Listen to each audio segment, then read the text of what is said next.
I want to start this video off and give this a segment by saying a couple of words. I want to start this by saying, for one, I'm not somebody should be looking up to. I'm somebody should take lessons or notes on and take the good and ignore the rest. I'm not some huge role model. I'm not somebody I don't want people to look up to me. I've always told everybody that do not look up to me, do not want to be me whatsoever. I made a video a couple days ago. The title was Hoser, the Complete and Utter Collapse of Sudan. Somebody commented on that. I don't know what happened to the comment, but I have the comment right here. Now, when I click on it, it does nothing. But there were two comments, and I was responding to the second part. To summarize what the person said, he basically said, because he went to 1042, 1024, which is it's more of like 1016 to like 24 rather than 1024. So he messed up the timeline there. But basically, to summarize it, I basically said, I think some people shouldn't have free speech. And he basically said something along the lines of, you shouldn't like want to limit people free speech because that's kind of like what goes on in other places, and that's kind of like you don't want America to be something like that, something of the like. Basically, it wasn't that he was upset at what I said, but more of like, hey, you shouldn't say certain people shouldn't have free speech along that lines. I'm gonna dedicate like 4 minutes to this. Sorry. And I responded to the first half of basically saying I 100% agreed. And which is why I try to educate myself by watching videos like this because I'm not into politics. I don't care. And the second part, which I have in my notes now, basically goes along like this. And I'm somebody who you could say wears their heart on their sleeve. And I'm that almost down to a T.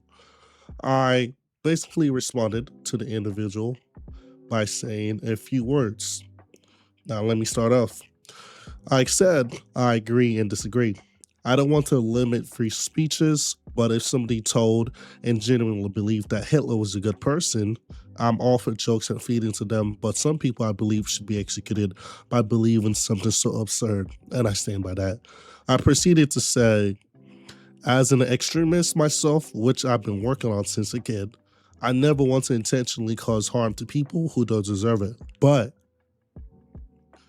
I believe that if somebody is getting bullied so badly, it's affecting their body physically with bruises and so on, they should 100% kill the individual. I stand by that.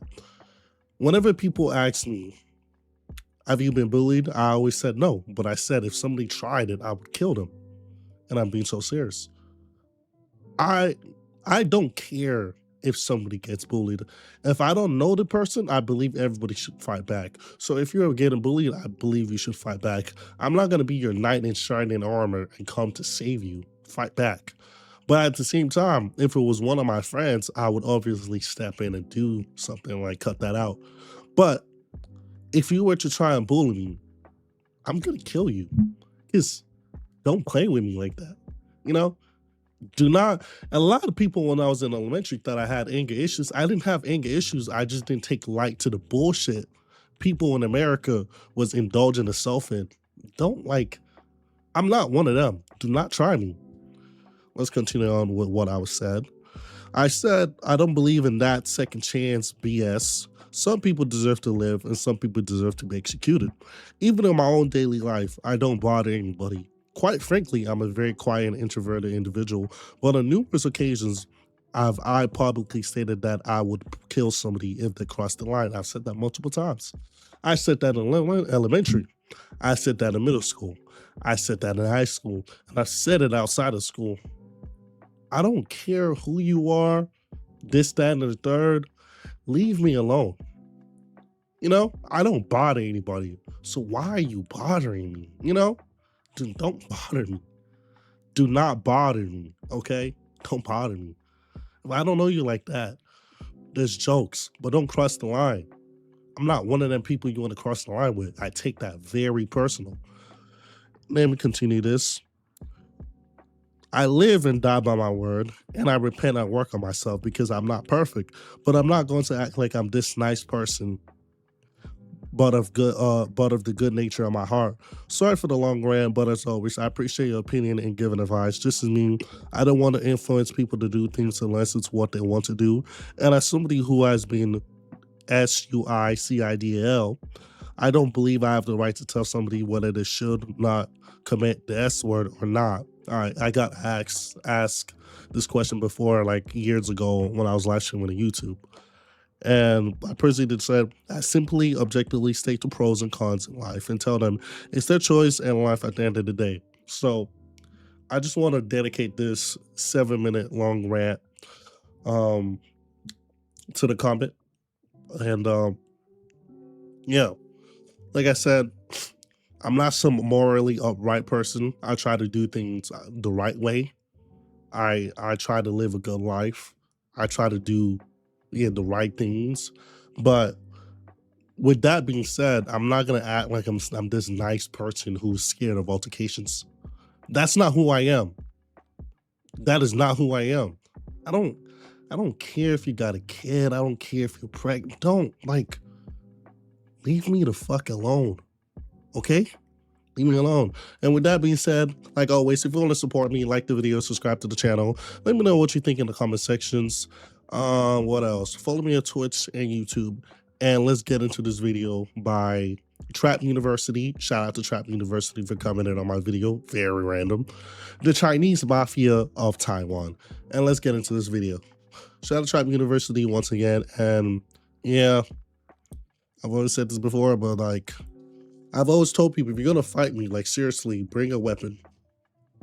I'm prepared to die of it. I'm not scared. I don't want problems with people, but if you want problems, we can have problems. Like a gang funeral in Taiwan. These are the real triads. And going down this rabbit hole, I've actually seen a lot of funerals like this in Taiwan, so is this just something people with money do in general? This was the funeral of Brother Leopard, leader of the Songlian gang, which is one of the 4 major triads in Taiwan. And this is the funeral for a member of the Bamboo Union, which is the largest of the 4 major triads. And these guys are really flashy, because this is just what happens when you die. When they're alive, oh man, they rented out the 5-star Marriott in Taipei, $150,000. They brought out over 100 women to greet the arriving triads, and this was just for a spring dinner. But they started throwing so many parties, in fact, that it actually pissed off the police, with even the police making it clear that, and this is not me, this is a direct quote from an officer in Taipei. So the problem is not even the fact that the gang exists, it's the fact that they made the police look like idiots. So they started raiding all the clubs and hotels that the Bamboo Union was throwing parties at, and essentially they only got arrested for embarrassing the police. Understandable, I guess. These guys were tied to 76 kidnappings. And then I found the video of heavily armed police waiting outside the main office of a political party in Taiwan. But they're waiting here because a gang meeting is about to take place. So are you guys providing security for this event? This was in May 2025, and apparently the leader of the Bamboo Union had just died. And the police were expecting the senior gang members to come and elect the new boss. And when I saw that, I was like, okay, this is a setup. Right? They're gonna arrest these guys as soon as they get there, but no, they just let them in, they ate, had a good time, and again, the police seemingly provided security for this event. The news caught up with a senior member leaving, and they asked him, hey, did you guys just pick a new gang leader? And he said, no, I don't even know what you're talking about. He did know what they were talking about, and not only does he also have a cool name, the White Wolf, but he used to be a leader of the Bamboo Union triads, and he was 100% in here on gang business. Also, remember when I said this meeting was at the headquarters of a political party? Well, that party is called the Chinese Unification Party. The Chinese Unification Party. Which, if you know anything about China and Taiwan, then this is very interesting because the entire reason for Taiwan's existence is the fact that it doesn't want to unify with China unless it can be in charge, of course. So as you can imagine, many believe that the Beijing government supports this group despite knowing about its criminal ties. But this all started when I saw a double shooting in the Taipei City News. And it happened outside of the Tianlong Spa, which people have alleged to be a known brothel, but it's kind of unclear. From the reviews though, it is clear that adult entertainment gets played on a projector for some reason, and the translation on their article is very rough, but it says that the men shot outside of the spa were Wu Ming-da and one of his associates. And Wu is apparently a known gangster, part of the Wei Zhen group or Wei Chen, and he and his associate both survived with minor injuries, and the shooter turned himself in. And the news also implies that the shooter's job was just to wound the gang leader and not kill him, because it was supposed to be a warning, since he had 15 bullets and only fired 4. But once again, a very questionable response from the police. Police in Taipei announced that in response to this bold gangland shooting, literally in the middle of the city, they said, we'll look into it for the next week and a half, but that's about it. Why is there a time limit on this? Why is the time limit so short? Some would argue this kind of makes the police seem like they either don't care or are very, very corrupt. They're very corrupt. And yeah, Taiwan is definitely not a place you can describe as dangerous, but like anywhere, once you affiliate with crime syndicates, you are 100% more likely to become the target of the little gun violence that does exist. And apparently for a place with very strict firearm regulations, here's a guy letting off 50 shots into a storefront. Here's what looks like a kid shooting into a temple. And this is apparently a tactic of many gangsters in Taiwan, because I learned about it through a man called Duckhead, who was a gang member known for being ruthless, as he was accused of letting off 20 shots into a house and a pawn shop owned by his rivals in 2022. And the man's house he shot up, Lin, also known as Lemon, responded by ramming his car into Duck's house. But Duck was eventually gunned down in 2024 in Kaohsiung City by a man known as Fatty. But very strange that a known ruthless gang member has a wife who is a politician. And yes, he also had a real Taiwan gangster funeral, McLarens, Bentleys, Rolls Royces, and once again, the Taiwan police appearing to act as security. And I shouldn't be More than likely, the reason why the police act as security is, for one, it's a funeral, you know. Imagine like trying to have a funeral and then the police comes and like, no, you can't have the funeral. You can't celebrate or like mourn your people. That's gonna look crazy. The second reason is they're corrupt.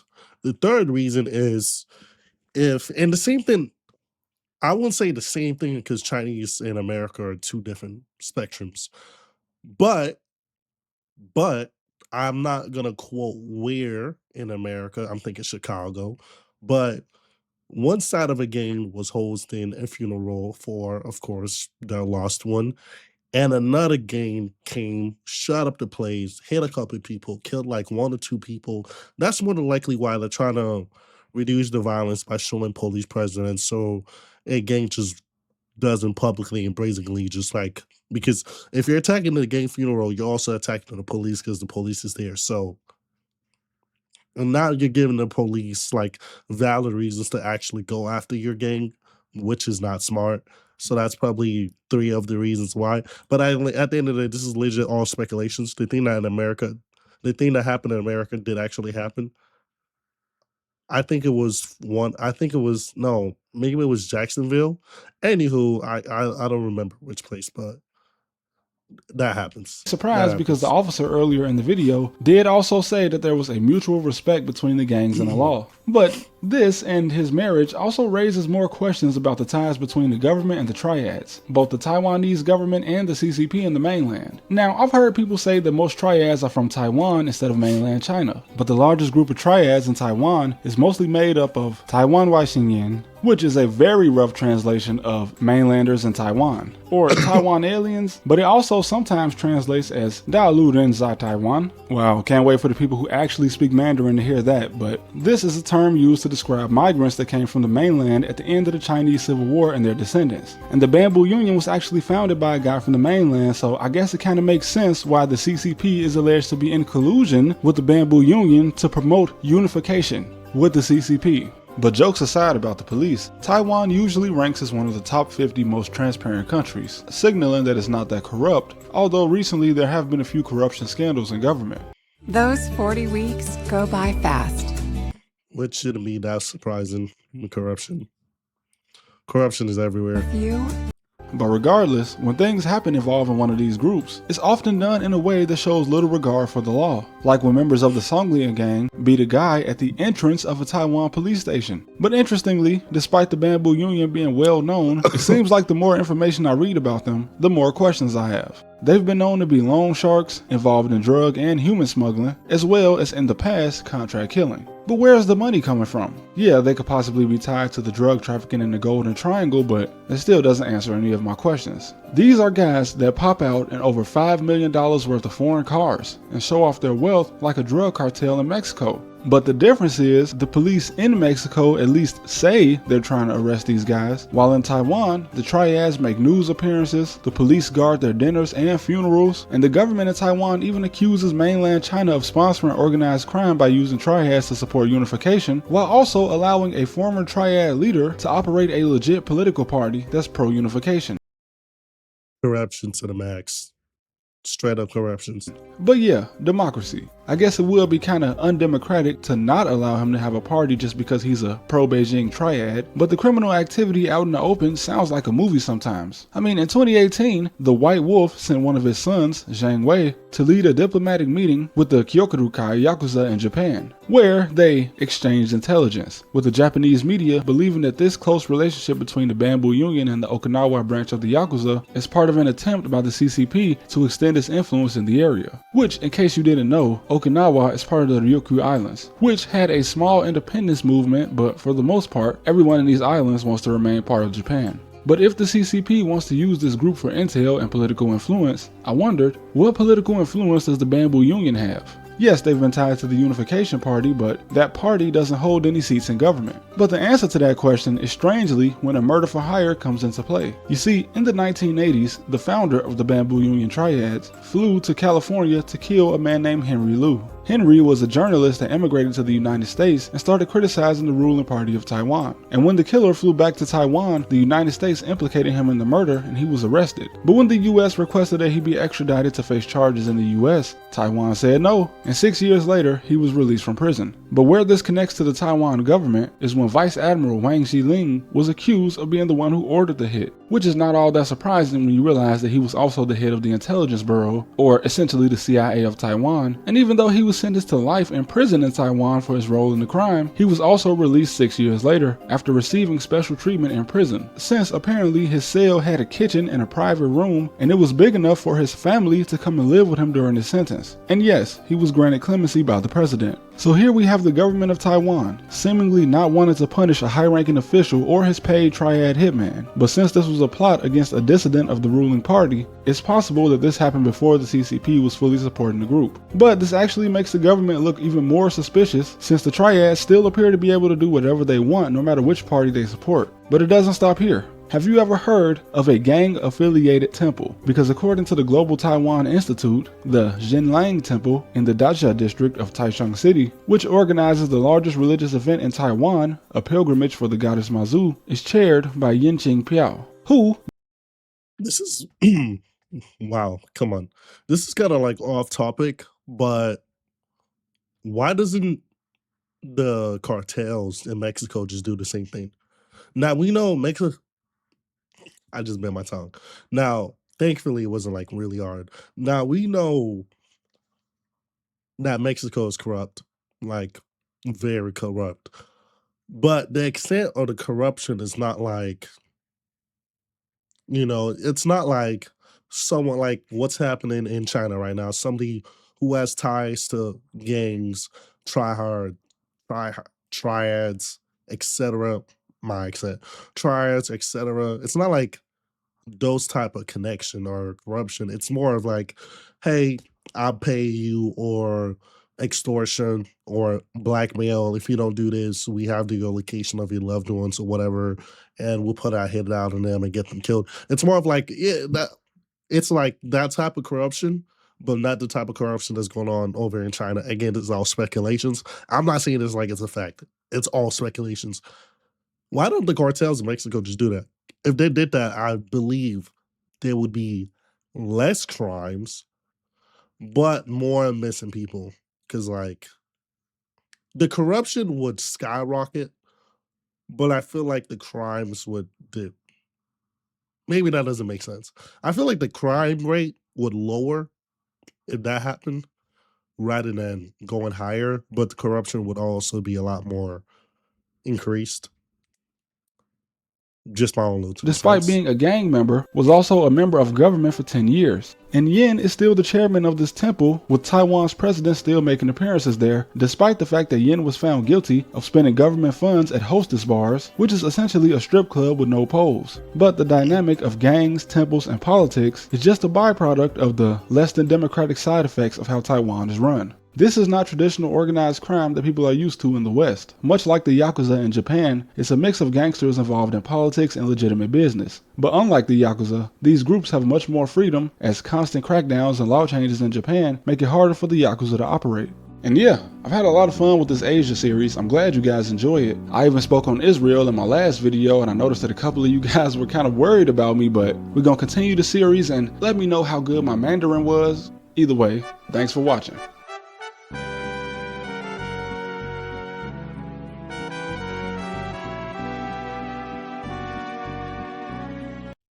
This was a great video once again, but pretty much, why don't they like? Well, I guess it would be hard for the cartels to get into politics because they don't really do the politicking. But hey, cartels, take some notes. Just go into politics. If you go into politics, you have more power. You can do more crime. And by crime, listen, crime doesn't always have to mean somebody dies. Crime just means like more drugs is imported and exported, etc., etc. More dirty money is inquired. It doesn't mean that more people are gonna die. Crime just mean like other than murder or kidnapping or human trafficking or rape or turning people into prostitutes, or you get the point. With that being said, yes, I will timeline this. If you enjoyed the video, like the video, subscribe to the channel. Let me know what you think in the comment section. Membership is $2.99, $4.99. Follow me on Instagram and Twitch, both links in the description. I will, once I went back to my Discord and made the server a lot better and nicer looking, I will start putting Discord links in the description of the videos. With that being said, thank you for watching. Have a good day.